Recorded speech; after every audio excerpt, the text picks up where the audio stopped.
see, I've got the Sickle mower on. That was a little bit challenging, but I'm going to clean up the ditches. They've gotten way out of control on our driveway. So I'm going to go to the worst parts first, as always, and triage in case I break something. But I've got it adjusted fairly well. I had to compensate with the 3-point arm crank on one side. Got it all lubed up. So we'll see what happens. There's a lot of black locust trees in there. Some of them are about that big around, but I think it should cut them just fine. So let's check it out and see what happens. If I hadn't saved my old Class 1 3-point adapters here, I would not have been able to use that sickle bar. I had to use these with a couple of just regular truck hitch pins, so there was a lot of slop in here, but that was the only way I could get that sickle mower to work. That's why I save a lot of stuff. Right, progress. And in case you're wondering why it doesn't fit on the Coyote RX 7320, is because the 3-point arms are much beefier. They're Class 2 receivers down there, and there's just not that much clearance on this particular sickle mower. So by jury rigging it with those Class 1 eyelet ends, I was able to make it work. But that's the reason, because the Coyote is just a little bit too big. So I'll clean all of this up, but first I want to get the real nasty stuff.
Where the blade is.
And I do hit it with WD-40 about every few minutes or so, just to be safe. Let's get this pond done.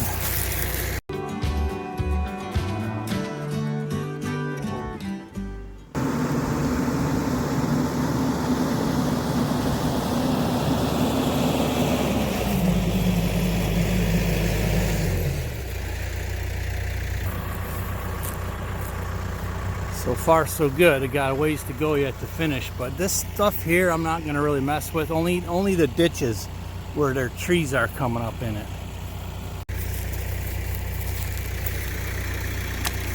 Alright, it's hard to tell, but it's all kind of just laying flat.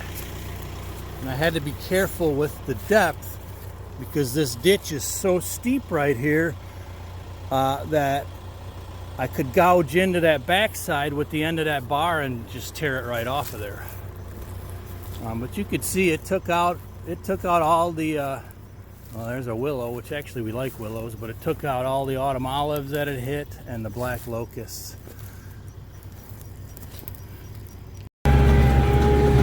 Oh, these are some bigger ones right here.